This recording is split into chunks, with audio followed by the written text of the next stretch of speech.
پڑھنا پڑھانا ہے یا تبلیغ کا کام کرنا ہے یا اس کے علاوہ اور کوئی دین کا کام ہے تو اس کے ساتھ کوئی تضاد نہیں ہے، کوئی ٹکراؤ نہیں ہے، ٹکراؤ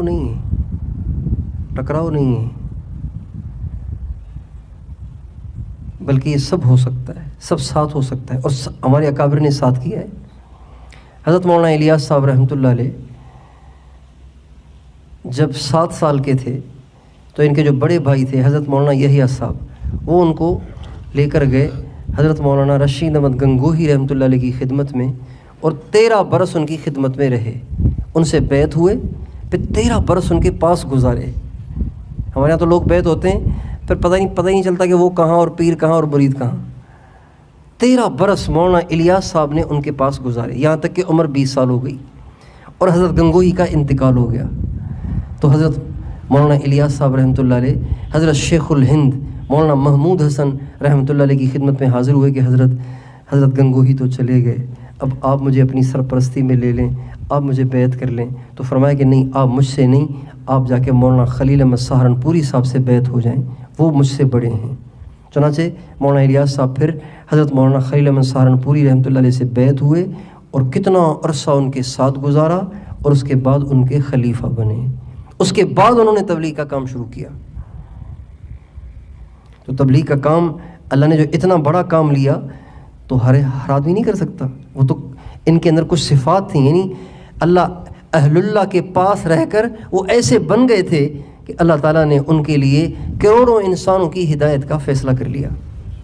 ان کے بیٹے مولانا یوسف صاحب وہ مولانا الیاس صاحب سے بیعت ہوئے، ان کے بعد حضرت جی مولانا انعام صاحب وہ مولانا الیاس صاحب سے بیعت ہوئے، اور حضرت شیخ الحدیث مولانا محمد زکریا صاحب رحمۃ اللہ علیہ وہ بھی جنہوں نے فضائل اعمال فضائل صدقات لکھی ہے، وہ بھی بیعت ہوئے حضرت مولانا خلیل احمد سہارنپوری رحمۃ اللہ علیہ سے اور ان کے خلیفہ ہوئے۔ ہمارے بزرگوں میں سے حضرت مفتی زین العابدین صاحب، پرانے ساتھی جانتے ہوں گے ان کو، مفتی زین العابدین صاحب وہ بیعت ہوئے اور خلیفہ ہوئے حضرت شیخ الحدیث مولانا زکریا صاحب کے۔ مولانا محمد احمد صاحب باولپوری ابھی قریب میں ان کا انتقال ہوا، وہ بیعت بھی ہوئے، خلیفہ بھی ہوئے حضرت شیخ الحدیث مولانا محمد زکریا صاحب کے۔ اور حضرت مولانا سعید احمد خان صاحب رحمۃ اللہ علیہ، پرانا نام سنا ہوگا، وہ بیعت بھی ہوئے حضرت شیخ الحدیث مولانا محمد زکریا صاحب سے، خلیفہ بھی انہی کے ہوئے۔ اور مولانا عبید اللہ صاحب بلیاوی ہمارے تبلیغ کے بہت بڑے بزرگ تھے، وہ بھی بیعت ہوئے حضرت شیخ الحدیث مولانا زکریا صاحب سے، انہی کے خلیفہ ہوئے۔ ہمارے حاجی عبد الوہاب صاحب وہ بیعت ہوئے حضرت شاہ عبد القادر رائے پوری رحمۃ اللہ علیہ سے، اور انہی کے خلیفہ ہوئے۔ اور ہمارے حضرت مولانا نذر الرحمان صاحب جو موجودہ امیر ہیں، وہ بیعت ہوئے حضرت خواجہ خان محمد صاحب کندیاں شریف میاں والی والوں سے، اور انہی کے خلیفہ ہوئے۔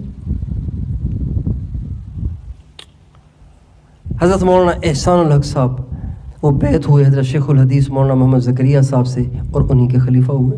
ہمارے اکابر میں سے ایک بھی ایسے نہیں ہیں جنہوں نے اللہ تعالیٰ سے تعلق بنانے کے لیے اور اپنے دل کی اصلاح کے لیے بیعت نہ کی ہو، ذکر نہ لیا ہو، اور پھر ذکر کی پابندی نہ کی ہو۔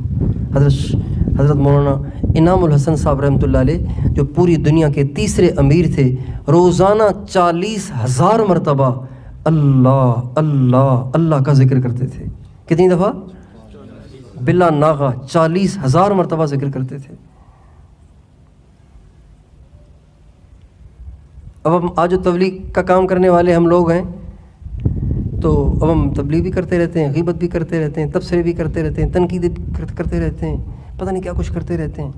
کیوں؟ اس لیے کہ دل میں وہ اللہ کا خوف اور وہ اللہ سے محبت جو ہمیں حرام سے کاٹ کے رکھ دے وہ نہیں ہے، اور وہ اس لیے نہیں ہے کہ اس کی محنت ہی نہیں کرتے ہم۔ اس کی محنت تو تنہائی میں بیٹھ کے اللہ کا نام لینا ہے۔ ہمارے حاجی صاحب روزانہ جب صحت مند تھے خوب بھاگتے دوڑتے تھے، روزانہ 6 گھنٹے اللہ کا ذکر کرتے تھے۔ جب کمزور ہو گئے، بھاگ دوڑ کم ہو گئی، 8 گھنٹے 10 گھنٹے اللہ کا ذکر کرتے تھے۔ سارا دن ان کی تسبیح پھرتی تھی، سارا دن تسبیح ان کی پھرتی رہتی تھی۔ تو بھائیو، ہمیں بھی دین کی محنت کے ساتھ ساتھ اللہ کا ذکر کرنا چاہیے، تنہائی میں بیٹھ کے اللہ سے لو لگانی چاہیے۔ اللہ تعالیٰ ہم سب کو توفیق دے۔